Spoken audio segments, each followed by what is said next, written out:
नागपुर की स्थिति हम सभी लोग जानते हैं और मैं दो चीज़ें कहती हूँ कि नागपुर भारत का सेंटर जो है, हम लोग जानते हैं कि पूरे भारत का केंद्र जो है नागपुर शहर है, 0 माइल यहाँ पर है। नागपुर ऐसा केंद्र भी है जहाँ से पूरे भारत में क्रांति, आंदोलन और धम्म तीनों जाता है। मैंने भारत में मैं बहुत जगह पर गई हूँ जहाँ पर भी थेरावादा लोग आमंत्रित करते हैं, तो मैं देखती हूँ कि ज़्यादातर सभी शहरों में जहाँ पर भी एक सोशल या तो संस्थाएं बनी हैं या कोई मूवमेंट है या कोई वॉइस रेज करनी है किसी के प्रति, किसी अन्याय के प्रति, ज़्यादातर 99% उसमें नागपुर के लोग अग्र भूमिका में होते हैं। मैंने बहुत बार देखा है। साथ ही साथ में नागपुर में जो बुद्धिस्ट कल्चर है, विहारों का जो कल्चर है, वही कल्चर भारत के बाहर भी जा रहा है। तो नागपुर की जिम्मेदारी और ज़्यादा बढ़ जाती है कि हम इसे जितना अच्छा बनाएंगे विहारों के कल्चर को, वैसा ही कल्चर पूरे इंडिया में फैलेगा। तो यहाँ पर जब हम देखते हैं कि विहारों में पदों के लिए बहुत झगड़े होते हैं, संघ को ना रखने के लिए बहुत झगड़े होते हैं, तो उसमें मुख्य जो अगर हम लोग देखें तो कमी कहाँ पर है, आप देखेंगे कि जितने भी लोग विहारों में वाद विवाद करते हैं उसमें ज़्यादातर सिर्फ एक व्यक्ति रहता है जो वाद विवाद का मुख्य कारण बनता है, सिर्फ एक व्यक्ति। और मैंने बहुत सारे लोगों को ये कहते हुए सुना, जब मैं लोगों को बोलती हूँ कि आप बोलते हैं कि हम बाबा साहेब के अनुयायी हैं, हम न्याय पर चलने वाले लोग हैं, जब आपका ही व्यक्ति आपके साथ अन्याय कर रहा है और आप जानते भी हैं तो आप उसके खिलाफ में आवाज़ क्यों नहीं उठाते। तो मुझे 2-3 बार ये सुनने को मिला कि अय्या जी, हम लोग बहिष्कृत समाज के लोग हैं और हम अपने ही समाज का बहिष्कार नहीं कर सकते। ये बहुत संवेदनशील बात है कि हम बहिष्कृत समाज के लोग हैं, हम अपने ही लोगों का बहिष्कार नहीं कर सकते। निश्चित रूप से ये बिल्कुल ठीक है, समाज के प्रति इतना संवेदना होना जैसे बाबा साहेब के हृदय में थी अपने समाज के प्रति, तो ये बहुत अच्छी बात है। लेकिन अन्याय के खिलाफ में आवाज़ उठानी चाहिए। इसको हम कंट्रोल तभी कर सकते हैं जब एक व्यक्ति जो गलत कर रहा है, जो विहारों की शांति को भंग कर रहा है, विहारों के मैत्री को भंग कर रहा है, उस व्यक्ति को हमें ज़रूर समझाना चाहिए और उस व्यक्ति को सही तरीके से न्याय के मार्ग पर लाना चाहिए। दूसरा, शीलवान संघ का होना।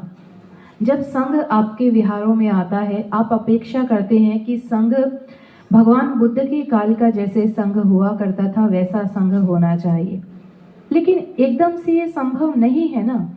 जैसे अभी अमन जी ने बरखा जी से कहा कि शायद उनकी परंपरा में इस तरह की आपत्ति विपत्तियां नहीं होती है, इस तरह के वाद विवाद नहीं होते हैं।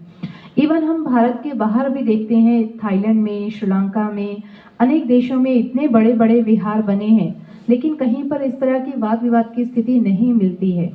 उसका कारण क्या होता है कि संघ में और उपासक उपासिकाओं में एक सुंदर सामंजस्य होता है।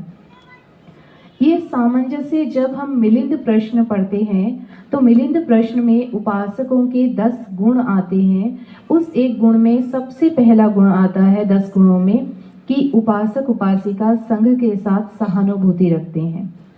लेकिन यहाँ पर वैसा नहीं होता है।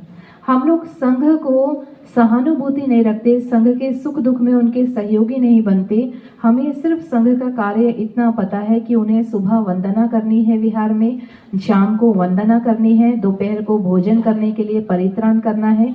इसके अलावा हम लोग संघ के महत्व को समझते ही नहीं है कि संघ इतना एक पिंजरे का कैदी नहीं है, एक पिंजरे का पंछी नहीं है।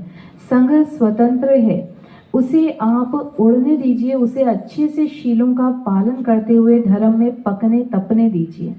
तो विहारों में संघ का और उपासक उपासिकाओं का सामंजस्य शीलों पर और मैत्री पर, इन दोनों चीज़ों पर आधारित होना चाहिए। आपका जो बेस है ना, कहीं पर आपको लगे कि संघ गलत कर रहा है तो आप उसे गलत की दृष्टिकोण से मत देखिए। आप उसे देखिए कि क्या ये शीलों के विरुद्ध है, ऐसे ही संघ को यदि लगता है कि उपासक उपासिका विहार के जो हैं वो गलत कर रहे हैं, तो हम उसे देखें कि गलत केवल हमारे दृष्टिकोण से वो गलत कर रहा है या शीलों के दृष्टिकोण से वो गलत कर रहा है। क्या ये शीलों का या मैत्री का विरोधाभास है? तो ये सामंजस्य होना बहुत जरूरी है, और इसके लिए ये सिर्फ यहाँ बैठकर नहीं होगा, ये एक विहार में जाकर नहीं होगा। आप आज अपने विहार में जाएं, आप प्रयास करें बदलने का, नहीं बदला जाएगा। इसके लिए पूरी टीम गठित होनी चाहिए, इसके लिए एक अभियान चलना चाहिए कि हम विहारों की स्थिति को कैसे सुधारें। जैसे कि अभी आज सुबह जब बरखा जी आए नागपुर में, तो हमारी गाड़ी में चर्चा हुई और उन्होंने मुझे पूछा कि यहाँ पर कितने विहार हैं। वास्तव में मैंने उनको कहा कि विहार तो 300 से ज़्यादा हैं, पर उन्होंने एकदम अरे वाह 300 से ज़्यादा विहार हैं, पर वो विहार जैसे नहीं है। ये चीज़ का बहुत दुख है कि हम लोग कह सकते हैं कि विहार है, लेकिन जो विहार इंस्टॉल करने का, लेकिन मनुष्य जीवन के लिए ये धम्म देशनाएं, धम्म प्रवचन, धम्म वचनी सॉफ्टवेयर है, ऐसा मैं मानता हूँ। आज के समय में सोशल मीडिया का युग है और कई लोग यहाँ पे जो है सब शायद इससे ग्रसित है कि उनके बच्चे मोबाइल में काफी बिजी है और इसके वजह से पढ़ाई में भी कॉन्सेंट्रेट नहीं कर पाते। तो मोबाइल हो या सोशल मीडिया मन को अशांति की ओर ले जा रहे हैं और उसको हम सही दिशा में कैसे ले जाएं? ये प्रश्न तो यूनिवर्सल हो चुका है, क्योंकि ना केवल नागपुर के लिए बल्कि और इंडिया के लिए नहीं, बल्कि आउट ऑफ इंडिया भी। मैं अभी ताइवान में थी, ताइवान में भी ग्लोबल इंटरफेथ समिट था, उसमें भी ये प्रश्न उठा कि हम लोग आज की पीढ़ी को कैसे इस मोबाइल से दूर रख सकते हैं। पर परेशानी ये है कि हम खुद ऑनलाइन पढ़ा रहे हैं और हम चाहते हैं कि आप हमारी वीडियो देखें, तो हम बच्चों को मोबाइल से कैसे दूर रखेंगे। ये ऐसा ही हो गया कि जैसे भगवान के काल में एक बार भगवान गुड़ खा करके आ रहे थे, भोजन करके, भोजन में गुड़ भी था, और वहीं रास्ते में आते समय एक महिला भगवान को रोककर कहती है कि उसका पुत्र जो है बहुत ज़्यादा गुड़ खाता है, उसे आप समझाइए, थोड़ा सा मार्गदर्शन कीजिए कि वो अन्य भोजन भी ग्रहण करे। तो भगवान सोचते हैं कि मैं खुद गुड़ खाकर आ रहा हूँ और इसने देखा है मुझे गुड़ खाते हुए, तो मैं इसे कैसे मना करूँ। भगवान उस दिन चले जाते हैं, कुछ नहीं बोलते, अगले दिन आकर उसको समझाते हैं। तो ये ऐसा ही है कि हम लोग भी ऑनलाइन पढ़ा रहे हैं और हम चाहते हैं कि बच्चे उसको ना देखें, लेकिन आज जो है, जो बुजुर्ग लोग हैं या मध्यम आयु के जो लोग हैं, जो नौकरी में हैं, पेशे में हैं, उनके पास भी समय का अभाव होता है। तो आजकल पुस्तकें उठाकर कोई पढ़ नहीं पाता है, तो लोग बहुत सारा जो आदत हो चुकी है कि हम लोग काम करते हुए वीडियोस देखते हैं, धर्म सुनते हैं। लेकिन जो युवा पीढ़ी है वो इसी तकनीकी का, क्योंकि तकनीकी दोनों के लिए है, युवा अच्छे के लिए भी है और बुरे के लिए भी है। आप लोग उसे अच्छे के लिए इस्तेमाल कर रहे हैं, धर्म सुनने के लिए, लेकिन वहीं युवा पीढ़ी जो है उसका गलत इस्तेमाल कर रही है।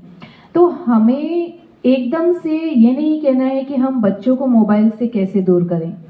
हम खुद मोबाइल से दूर नहीं हो पा रहे हैं, तो हम बच्चों को कैसे दूर करेंगे। लेकिन दो चीज़ें हम उसमें कर सकते हैं।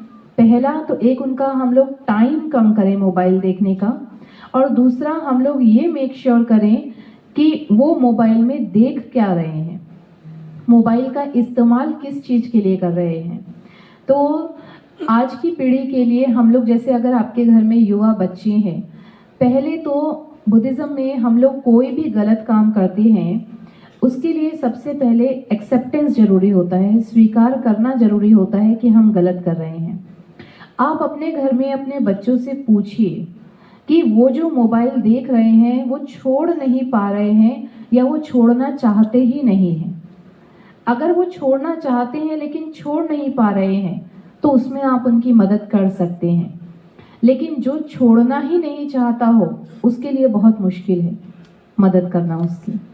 तो जो छोड़ना चाहते हैं कि नहीं, हमें भी लगता है कि हमें कम इस्तेमाल करना चाहिए मोबाइल, हमारा स्वास्थ्य खराब हो रहा है, हमारी आंखें खराब हो रही है, हमारा टाइम वेस्ट हो रहा है, हमारी बुद्धि भ्रष्ट हो रही है, तो उसके लिए आप मदद कर सकते हैं कि एक प्रैक्टिकल अगर हम तरीके बताएं तो प्रैक्टिकल तरीके हैं कि जो बच्चा 5 घंटे मोबाइल देखता है, आप उसे एक चैलेंजेस दीजिए कि आज एक हफ्ते तक आपको 5 घंटे की बजाय 4.25 घंटे मोबाइल देखना है।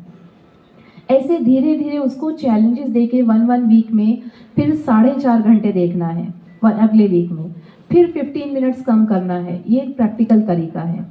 दूसरा, उसका मन डाइवर्ट करने के लिए कि वो मोबाइल में देखे क्या, इसके लिए भी हमें ज़रूरी है उसको परिवर्तित करना। और ये परिवर्तन आपके घर से शुरू होता है, आपके संस्कारों से शुरू होता है। अगर घर में अच्छा वातावरण नहीं है, अगर घर में शीलों का पालन नहीं होता, माता पिता रोज लड़ाई करते हैं, गाली गलौज करते हैं, एक दूसरे का अपमान करते हैं, बाहर के लोगों से छल कपट करते हैं, तो आप बच्चों को कितना ही बोलिए कि आप मोबाइल में ये मत देखो, वो मत देखो, बच्चे आपकी बात नहीं सुनेंगे।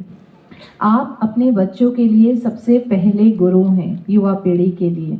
तो आप लोग क्या करते हैं घर में, कैसा वातावरण बना के रखते हैं, इससे बच्चों के मानसिक असर पर बहुत फर्क पड़ता है कि वो मोबाइल में किस तरह की चीज़ें देखना पसंद करेंगे। तो ये एक प्रैक्टिकल तरीका है कि आप उनका टाइम कम कीजिए और साथ में उनको मोबाइल से दूर रखने के लिए सोशलाइज करना बहुत ज़रूरी है। आजकल की जो पीढ़ी है ना, उनमें सोशलाइज वाली भावना नहीं है। सोशलाइज ऐसा है कि 4 लोगों के सामने वो बैठ करके बात नहीं कर सकते, 4 लोगों में बैठना पसंद नहीं करते हैं, वो केवल मोबाइल में ही रहना चाहते हैं। तो इसके लिए एक ये तरीका है कि आप बच्चों को सोशलाइज कीजिए। सोशलाइज करने के लिए आप उन्हें समय समय पर बुद्ध के जो दार्शनिक स्थल हैं, बोध गया है, लुम्बिनी है, ऐसे स्थानों पर आप उन्हें लेकर जाइए। प्रैक्टिकली उनको जो है लोगों से मिलने दीजिए, खुलकर मिलने दीजिए, उनको बाजार जाकर के लोगों से मिलने दीजिए। उन्हें ध्यान साधना के लिए 10 दिन के लिए समय नहीं मिल पाता, 1 डे का, 1 आवर का, ऐसे भी रिट्रीट्स होते हैं, उसको आप खोजिए। उसके लिए आप बच्चों को प्रेरित कीजिए, 1 डे के लिए प्रेरित कीजिए, 1 आवर के लिए प्रेरित कीजिए। ये छोटे छोटे प्रैक्टिकल तरीकों से ही बच्चे अपने आप, उनका माइंड जो है डाइवर्ट होता है। अन्यथा एक समय पर जाकर के बुद्धि इतनी भ्रष्ट हो जाती है मोबाइल से कि उसके बाद में वो सुधरना भी चाहते हैं तो सुधर नहीं पाते हैं। लेकिन उसके लिए आपको भी अपनी आदत कम करनी पड़ेगी मोबाइल देखने की। मैं इसमें कुछ हाँ। ऐड करना चाहती हूँ प्लीज। जैसे कि नम्रता जी ने कहा कि ये एक यूनिवर्सल प्रॉब्लम है, तो काफ़ी कुछ साल पहले मैं एक स्कूल में इनवाइटेड थी, वॉल्ड्रॉफ स्कूल कोलोराडो में है। तो वहाँ पे जो छोटे बच्चे थे उनके साथ भी ये समस्या थी। फिर हम लोगों ने एक उपाय निकाला, उसको बोला डिजिटल डिटॉक्स। 24 आवर्स का आपके मोबाइल फ़ोन, इंटरनेट से आप उपवास करेंगे। तो 24 आवर्स सुन के तो घबरा गए, तो हमने कहा चलिए 1 घंटे का करते हैं, फिर हर दिन 1 घंटा बढ़ाया जाएगा। तो यू कैन ट्राई दिस। आप इस पे आप देखिए कैसा एक रिस्पॉन्स आता है। डिजिटल डिटॉक्स, हम लोग व्रत रखते हैं, आप खाइए अपना प्याज लहसुन, उससे कोई प्रॉब्लम नहीं है, लेकिन आप इससे थोड़ा सा बैलेंस बना के चलिए, वरना बहुत समय और बुद्धि भ्रष्ट बहुत जल्दी होती है। बिल्कुल, मुझे लगता है कि बहुत गहराई से आप इस पे प्रैक्टिकली प्रयास करेंगे अपने अपने घर में, मैं भी करूंगा। एक जापान और इंडिया के कंटेक्स्ट